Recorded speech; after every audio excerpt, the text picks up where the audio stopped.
Cuando Adán y Eva en el Edén pecaron, la Biblia dice que murieron, pero no les dio un infarto, ni les dio un ACV, ni cayeron muertos instantáneamente como Ananías y Zafira. No.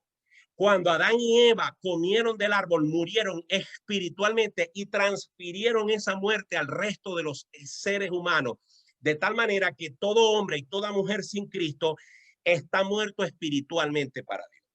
Y el hombre no puede a sí mismo restituirse, resucitarse para Dios.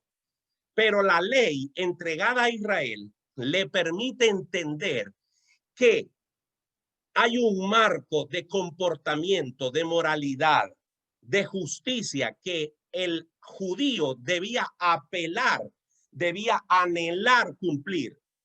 Por eso el versículo dice más adelante en el versículo 23, pero antes que viniese la fe, estábamos confinados bajo la ley, encerrados para aquella fe que iba a ser revelada.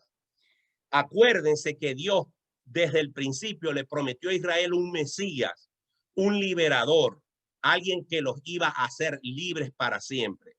Los judíos lamentablemente siempre creyeron que este Mesías, y siguen creyendo que este Mesías es un emancipador político, pero no, era un emancipador espiritual. Juan capítulo 1, versículo 11 dice, a lo suyo vino y los suyos no le recibieron, no le creyeron.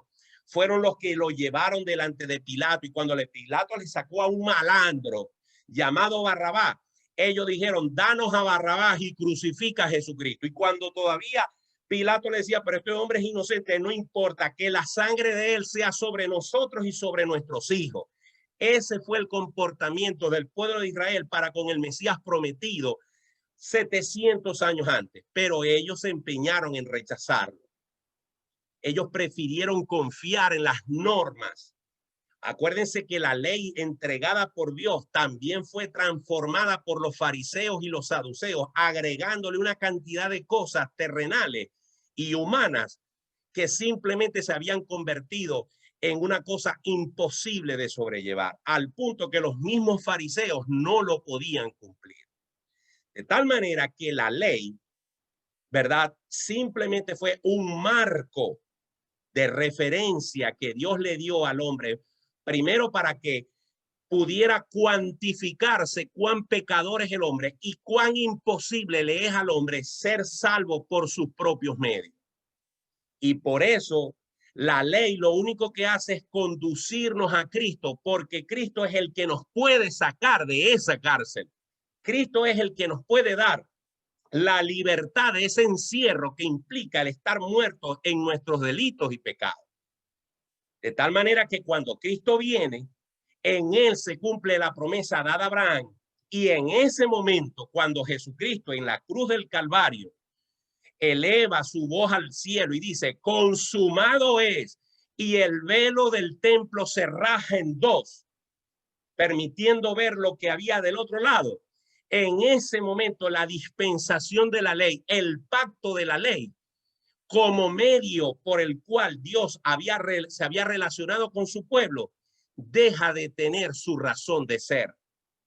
Y ya no estamos bajo un ayo, ya no estamos bajo un mayordomo que nos conduce a Cristo, sino que ahora que conocemos a Cristo, ahora que sabemos que somos libres en Cristo Jesús, ahora que entendemos que Cristo ocupó nuestro lugar y que Él es el que nos ha dado vida eterna, tenemos la libertad de vivir nuestra vida cristiana sabiendo cuáles son las cosas de la ley que a Dios le agradan y que debemos cumplir.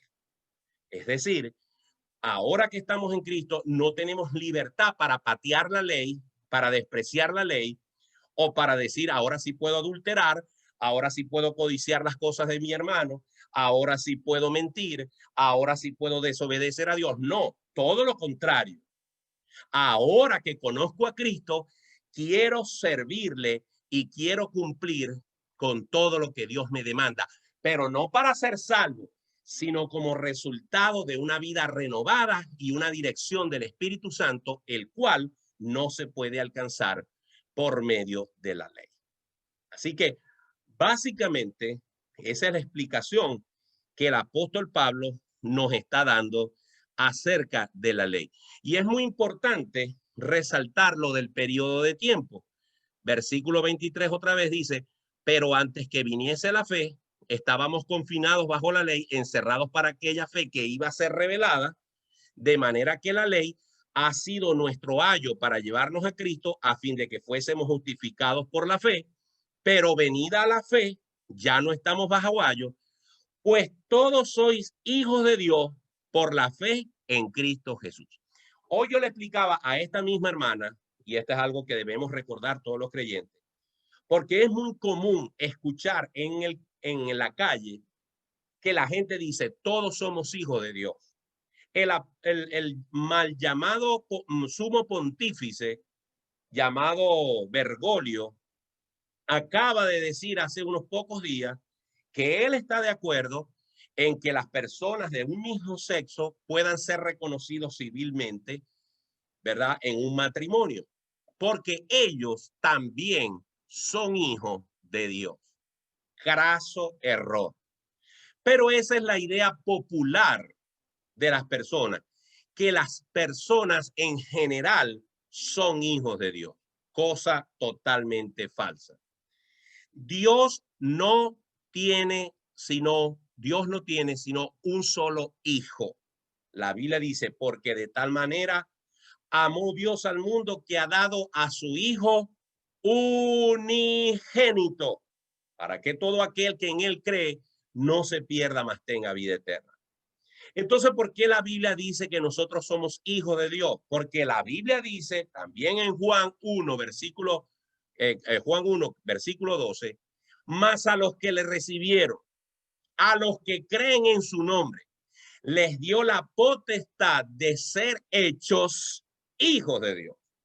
Le explicaba yo a esta hermana esta mañana que si ella toma madera, si ella toma un serrucho, si ella toma un martillo y si ella toma unos clavos, ella puede fabricar una silla. Y luego que la fabrique, ella puede contemplar su silla, usar su silla, mostrar su silla, pero esa silla, por más orgullosa que ella esté de esa silla va a ser su criatura, su creación. No va a ser jamás su hija.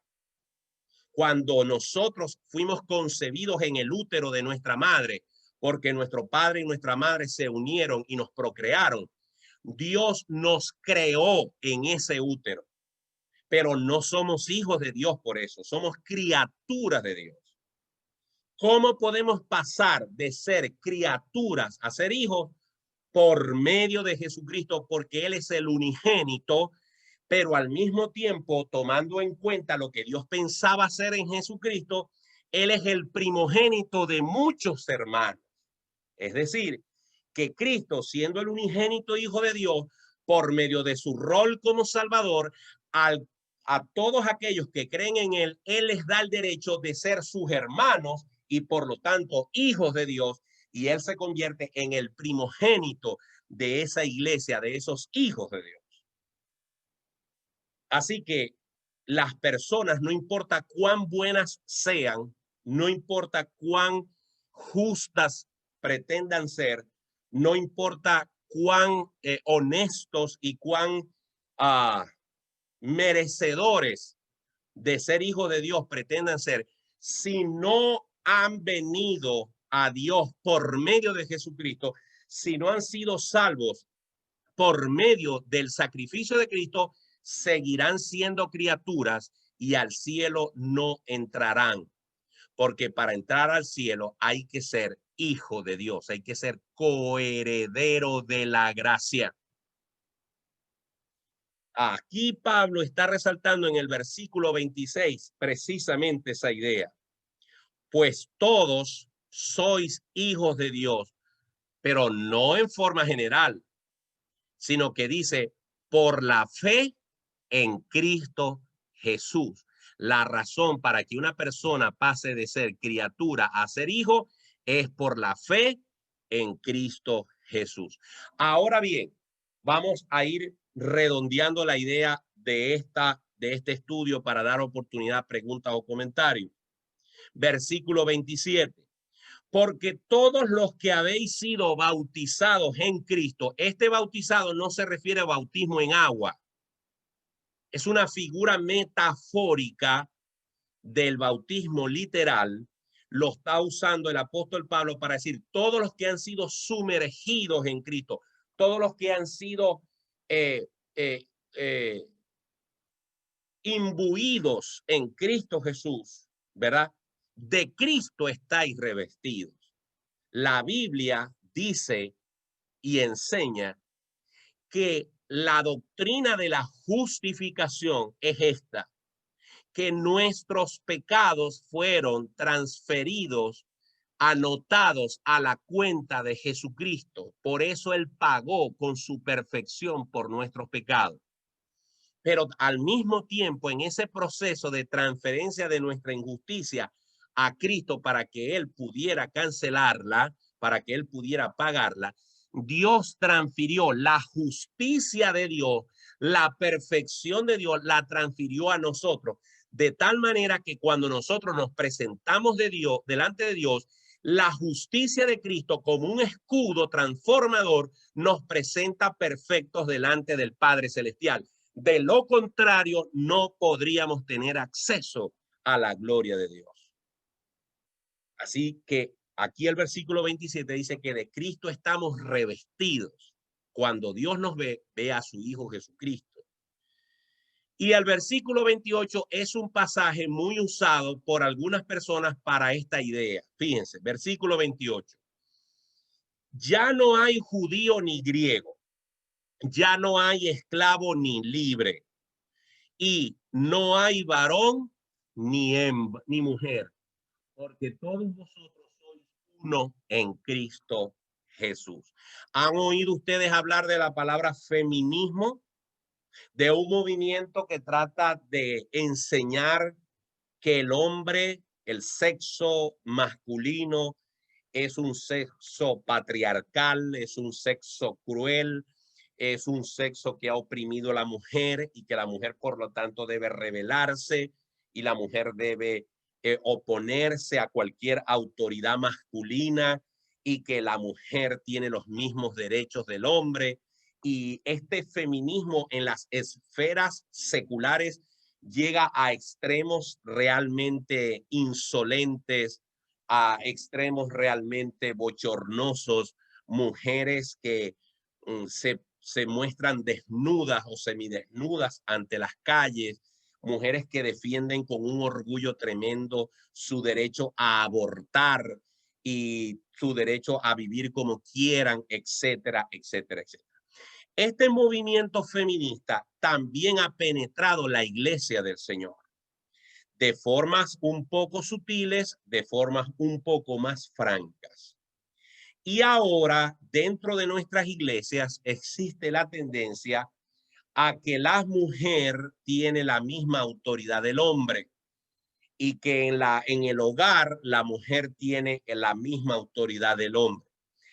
Y uno de los textos que utilizan para basar esta supuesta igualación de sexos es precisamente este pasaje que dicen, estoy hablando del contexto evangélico, del contexto de la iglesia, utilizan este pasaje de Gálatas 3:28 para decir que el apóstol Pablo está diciendo que en Cristo Jesús ya no hay judío ni griego, ya no hay esclavo ni libre y ya no hay varón ni mujer, sino que todos estos grupos y todas estas diferencias desaparecen y por lo tanto todos tienen los mismos roles y los mismos derechos. Pero nada de eso quiere decir, ese versículo no quiere decir necesariamente eso.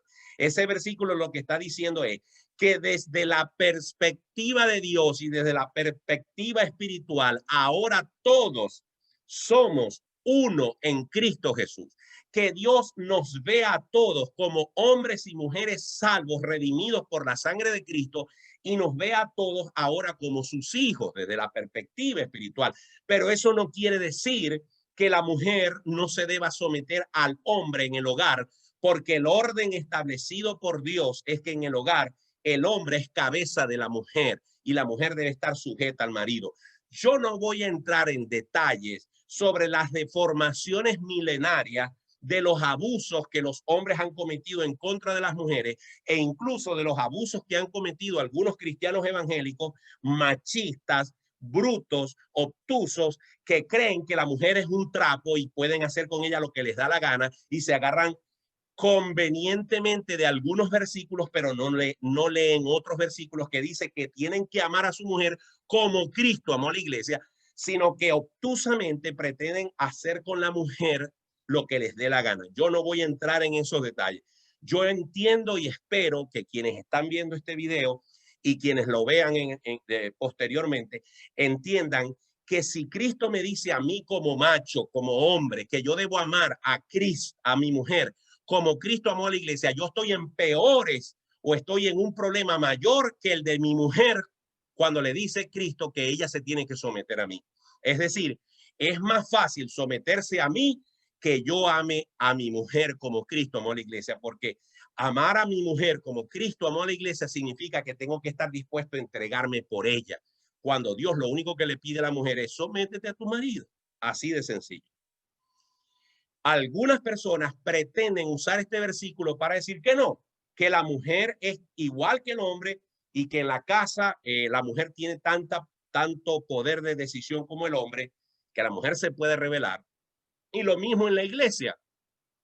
Utilizan este pasaje para provocar desórdenes de jerarquía, de normas dentro de la iglesia y no seguir los órdenes bíblicos que están claramente establecidos, no en este versículo, sino en todo el contexto neotestamentario.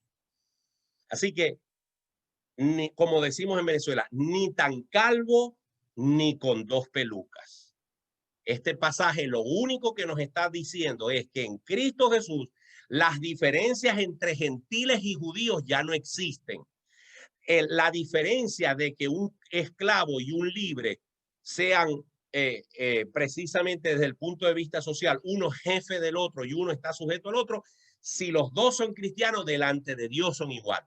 Y la mujer y el hombre, ¿verdad? Aunque tienen sexos distintos y tienen roles distintos en el hogar, en la iglesia, en la sociedad, sin embargo, si son cristianos, los dos son exactamente lo mismo delante de los ojos de Dios. Y finalmente, versículo 29 dice, y si vosotros sois de Cristo, fíjense el condicional que está usando el apóstol Pablo para los Gálatas. Y si vosotros sois de Cristo, ciertamente linaje de Abraham sois y herederos según la promesa. En otras palabras, el apóstol Pablo termina dando un puntillazo importante.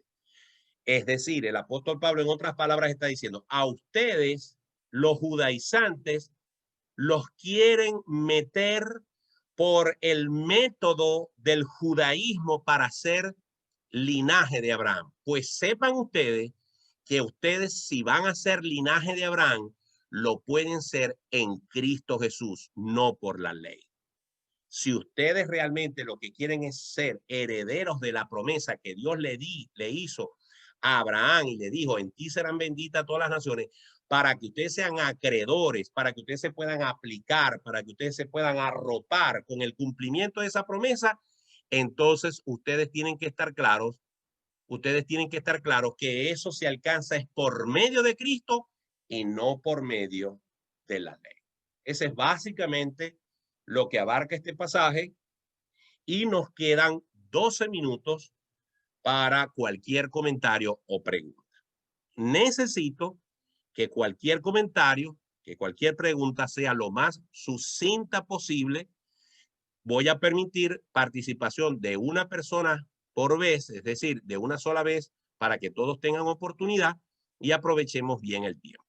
Si usted desea participar o levantar, si usted desea hacer algún comentario o pregunta, por favor, permítame ver su mano levantada, ¿verdad? Y los que tienen la cámara apagada, no sé, envíen alguna forma de señal. Creo que hay una forma de levantar la mano en la aplicación. Así que, Mariela, estoy viendo a la primera persona. ¿Alguien más, además de Mariela? Ok, comienza Mariela. Bueno, pastor, cuando yo comencé los caminos del Señor, habían un grupo de hermanas que estaban muy pendientes de cómo obraba el mal. O sea, que si Leviatán era el demonio de no sé qué cosa, que si Belcebú esto, qué tal. Entonces,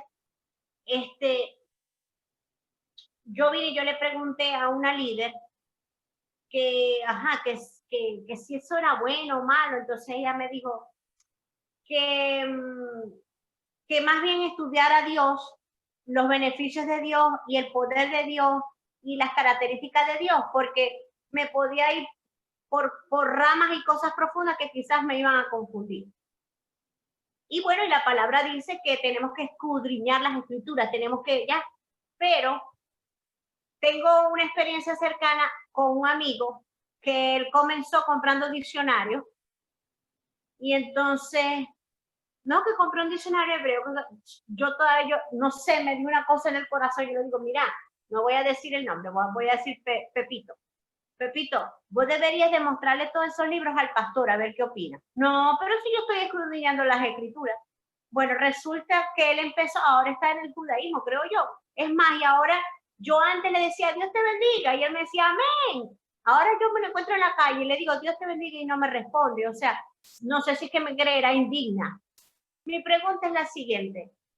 Usted como pastor que tiene años de experiencia, ¿cuál es el consejo? Porque si bien es cierto que a veces perecemos por falta de conocimiento, ¿verdad?